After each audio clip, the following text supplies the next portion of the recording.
At Kroger, shopping with pickup and delivery is the same as shopping in-store. Same low prices, deals, and rewards on the same high-quality items. It's one small click for groceries, one big win for busy families everywhere. Start your cart today at Kroger.com. Kroger, fresh for everyone. Restrictions apply. See site for details. Save big on your favorites with the Buy 5 or More, Save $1 each sale. Simply buy 5 or more participating items and save $1 each with your card. Kroger, fresh for everyone.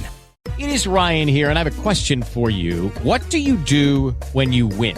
Like, are you a fist pumper, a woohooer, a hand clapper, a high fiver? I kind of like the high five, but if you want to hone in on those winning moves, check out Chumba Casino. At ChumbaCasino.com, choose from hundreds of social casino-style games for your chance to redeem serious cash prizes. There are new game releases weekly, plus free daily bonuses. So don't wait. Start having the most fun ever at ChumbaCasino.com. No purchase necessary. VGW. Void where prohibited by law. See terms and conditions. 18+. This episode is distributed under a Creative Commons Attribution Share-alike 4.0 international license. For more information, visit creativecommons.org. Somebody stole our website. Oh no, whatever shall we do? I mean, I guess you could go to the new website, http://breakingmathpodcast.app with no www for all you old timers. So breakingmathpodcast.app? I mean, if you're into that sort of thing. Hey Breaking Math fans. First, I want to thank you for listening.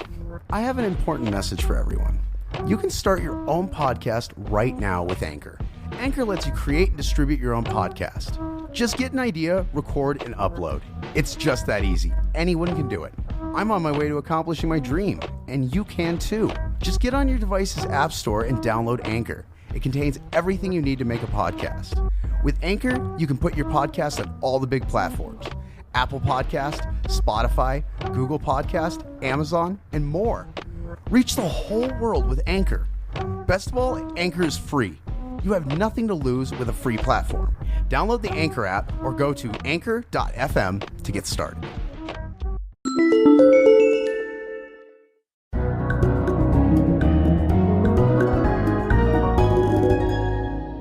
The following clips are not studio quality recordings. They are on-site discussions. Hello, welcome to a brand new minisode. I'm Jonathan Baca. And I'm Gabriel Hesch. And why are we doing this episode? This minisode is specifically due to a brand new press release on the University of New Mexico Communications website. Yeah, we connected with a wonderful person called Rachel Witt. How do we meet her? Well, let's see. Oh, interesting story. I was actually asking for permission to hang up some Breaking Math posters in the engineering building, right? And when I was asking, the woman who I spoke with is in charge of communications with engineering. I gave her a couple of business cards that Jonathan had recently made for Breaking Math, and she goes and she passes them around to her colleagues at UNM. Lo and behold, one of her colleagues is Miss Rachel Witt, who works for the communications department at the University of New Mexico. Before we know it, we get an email, and they would like to do a story on the Breaking Math podcast. And that, of course, snowballed into a video. Just a quick aside, I noticed I say, of course, way too much on the podcast. I'm working on that. Sorry. That's great. That's great. Nothing wrong with self-reflection. You know what, Jonathan? I like it when you say, of course. Of course. Okay, moving on. So recently, just this week and as well as last week, we met Rachel Witt for a two-part episode. You actually may have heard her already. Those of you who heard our very last episode called Evolution and Engineering, she was a special guest on that episode. Before that episode, we sat with her and we did a video interview, and we also gave her a lot of our Photoshop artwork and a whole lot of written stuff as well. So we look forward to reading the interview and seeing the videos. In fact, you all can see it right now if you go to, what's the website for our listeners? You can go to news.unm.edu. Right, and we should be one of the stories starting today, in fact, which is why we're making this mini-sode. Now, there's another reason why we're doing this mini-sode. What was interesting is when we were talking with Rachel about this story, we gave her a lot of Photoshop work. We don't just have one or two bits of Photoshop. Jonathan is actually a Photoshop artist. And how many pieces of Photoshop work do you have for Breaking Math, Jonathan? I think we've done like 40 at least. Oh, goodness, between 40 and 150 per my last count. Not all of them are up there, but a vast majority of them are. Now, an entire minisode dedicated to our visuals. This is very justified. And you can find the visuals at facebook.com/breakingmathpodcast. Yeah. Now it's interesting because when we talk about doing a podcast all about mathematics, we realize that we have, an auditory format. You can hear us talking, but frankly speaking, I don't know how to do math if there's not visuals. So for those who don't know, Breaking Math has a lot of visuals. And some of them are instructional. We have a visual on Maxwell's equations. We have a visual on non-Euclidean geometry. We even have a very extensive visual on tensors, which are an advanced math concept, to be frank. Actually, that was a really cool, I'm going to call it a poster. The terminology is, we don't all agree on the terms. You can call it either a meme or a poster. Jonathan made an entire poster on the mathematics of general relativity, Einstein's general relativity, not special relativity. This is a much more difficult concept, and Jonathan made almost a tutorial on understanding tensor mathematics, which is used in general relativity. Where can they see that poster, Jonathan? Again, at facebook.com/breakingmathpodcast. Yes, made purely for your enjoyment. We actually have it at the University of New Mexico, too. We got permission to hang it up, which is really cool. We're really proud of that. I'm proud of that for what you did. I didn't have anything to do with it. I just told you that you should hang it up. Well, you probably gave me a bunch of advice on the poster as I was making it. But one of our favorite series of posters is the physics episode posters. Oh, goodness. So one of my major passions is physics. And as we were planning our episode, now our physics episode is not called physics. It's called Language of the Universe. It's episode 5, I believe. Yeah, episode 5. Yeah, I actually specifically want to address our posters or our memes that we made when we were trying to build hype for this episode. We had this idea where I thought it would be really cool, since physics is everything and math is everything. I thought it'd be really cool to pick a series of very iconic photography or iconic paintings or images and just superimpose a physics equation right on them. So, for example, that famous picture of Marilyn Monroe where she's having trouble with her dress on top of a vent, you could see the compressible Navier-Stokes equations. So, yeah, as Jonathan had just said, one of the first memes that we made to pass around on the internet to advertise for our physics podcast, Language of the Universe, was on the Marilyn Monroe poster that everybody knows about. Now, Jonathan, can you tell me what was the equation that you superimposed on it? That was the incompressible Navier-Stokes. This compressible Navier-Stokes equations. The Navier-Stokes equations describe the flow of a fluid. People think of a fluid as being wet, but a fluid is anything like air or water, anything that can take the shape of its container. And it's a really interesting equation because it's not understood very well at all by anyone. That's fascinating. So I love it that we get to capitalize on the fact that there's this wonderful, iconic image, and we say, "Look, it's not Marilyn Monroe. It's the fluid. It's the physics." I just think that's wonderful. Now that was the first of many posters. The other poster was a famous Japanese painting of waves. Yeah, if you've ever seen the Japanese painting of waves, is made in the 1800s, the Great Wave off Kanagawa. That's what we did. And yes, of course, they're not waves as in sine waves, but everything is an approximation. First of all, that's my excuse. And second of all, it's a pretty painting. And third of all, it teaches you about waves. Yeah. So I think that was a beautiful picture. And actually, that was one of the first Breaking Math original memes. Well, I say original. Obviously, it's the original Japanese painting. That was one of the first Breaking Math memes that was picked up by other websites as well and shared around. So in a small way, it went viral, So I thought it was pretty cool. And again, the funny thing about people on the internet is people on the internet like to correct people. We know that the wave equation we included is for electromagnetic waves. Again, it was our fault. Any real, here I go correcting, any sort of sinusoidal wave, like even probability waves, but yeah. Yes, Jonathan, when you correct me, can you please start your correction with well, actually? Well, actually. Thank you. I appreciate that. I just, correct format. Now, what was kind of cool is there was a gentleman who shared the wave equation meme on his Facebook page. He then requested that we do one for him.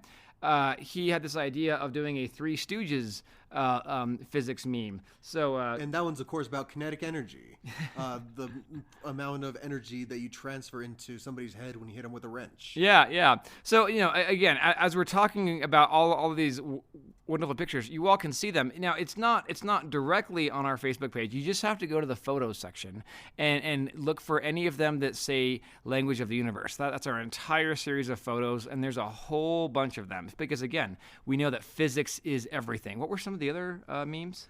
We had one with the Trinity site, one with that was about the conversion of mass to energy. E squared equals m squared c to the fourth plus momentum squared times speed of light squared. Did y'all catch all of that? Well, if you didn't, you can see it. There's this enormous mushroom cloud picture. That's a pretty well-known picture.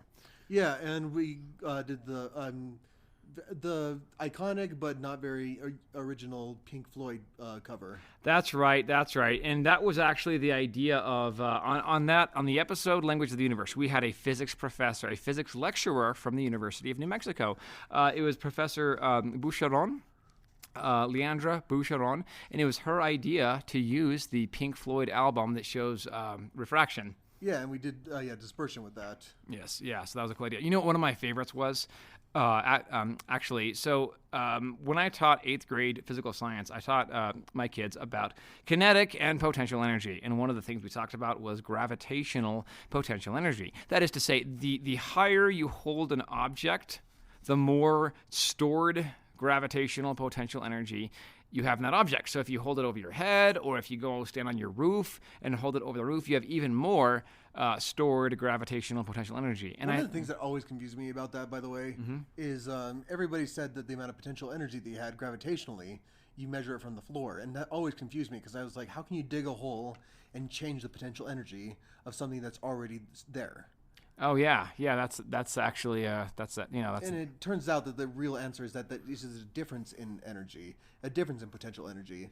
The absolute potential energy is when an object is at rest in the middle of space, infinitely far from everything. Oh, wow. Yeah, if you want to get philosophical there. Now, that's actually a very question. I'm not going to get philosophical. I want to talk about the poster that you made. It was the perfect poster. So for our listeners, if you had to have a poster that really showed gravitational potential energy, what would be the best poster to use?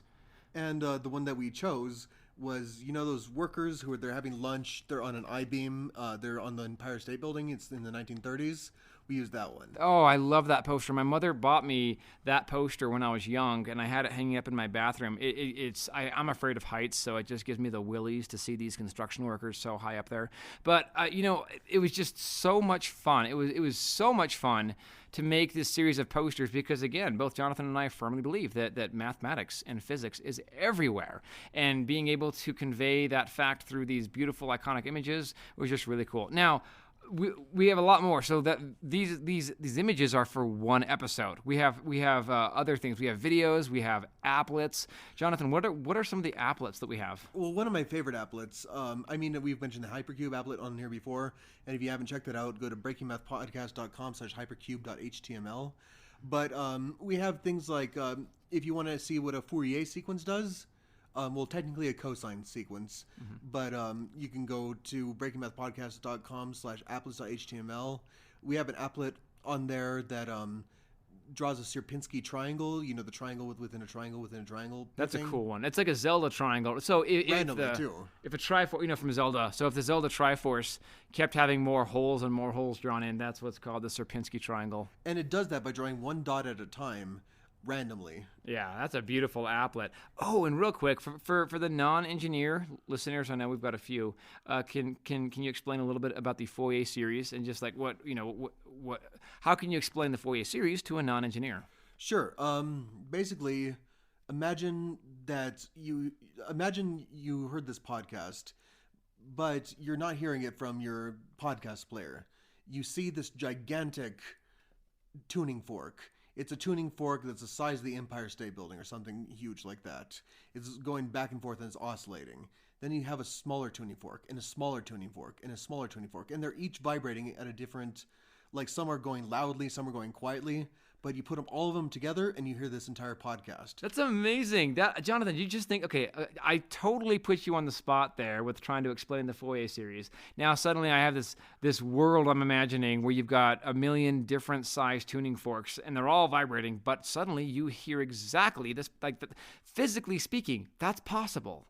Yeah, it is, which is insane. That's just like, wasn't it Tesla who said that, he encouraged people to try to think of the world in terms of vibrations? Yeah, he did. He was good at that kind of stuff, and he actually accurately calculated the some harmonic frequency of the world. I think it might have been plasma frequency. I'm not totally sure. My goodness, that's awesome, man. You see, this is why I love this. This is why I love what we do. When you start to think about the world and think about all the ways you can think about the world through mathematics and through vibrations, it's a whole new world. I don't mean to sound like Jasmine from Aladdin, but too late. Yeah, I'm sorry, I can't help that. Okay, I can't help it. Yeah, that's a very cool one. See, again, I think you may have said that one is available at breakingmathpodcast.com, and if you go to applets, you can find not only the Sierpinski triangle and the Lorentz transform, but also the what did we call the Fourier series? Is that what we called it? Yeah, Fourier series. Very good. Nice. And of course, we do all these visuals because it's like Gabriel said, it's math. And talking about math is not the best way for everybody to learn.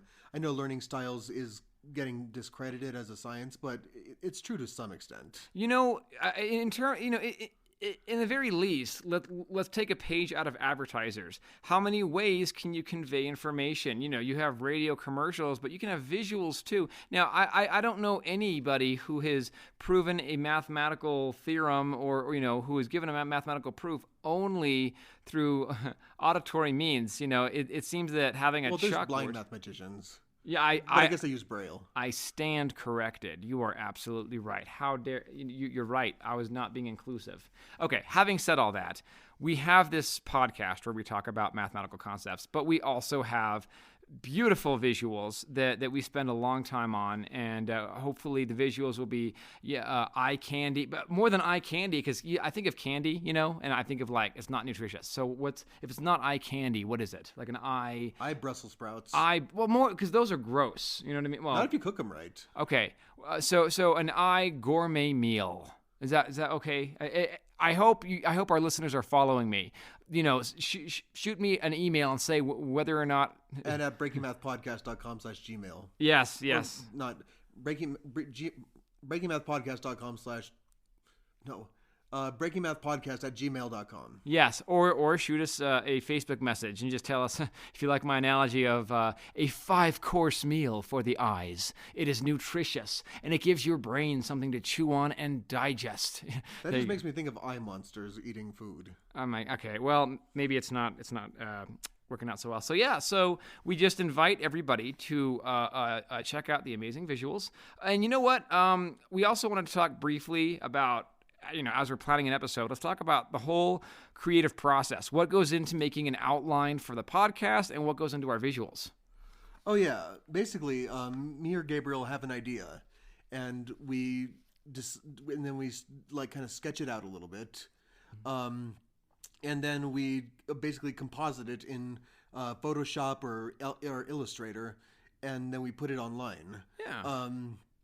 And we do it for all the reasons we already said we do it, but we do it also because we're passionate about this kind of work. We want Breaking Math as part of Santa Fe Trail Media to be an all-inclusive media experience. Oh, totally. If it doesn't come through yet, we certainly are passionate about this. We are hoping that our passion comes through and that you're able to enjoy the topics as well. So yeah, I think Jonathan, you nailed it. So in short summary, The first reason why we decided to do this mini-sode was because of the brand new news release on the Breaking Math podcast. You get to see what we look like. There's videos of us. So again, if you want to see the Breaking Math news release on the UNM website, just go to the website news.unm.edu.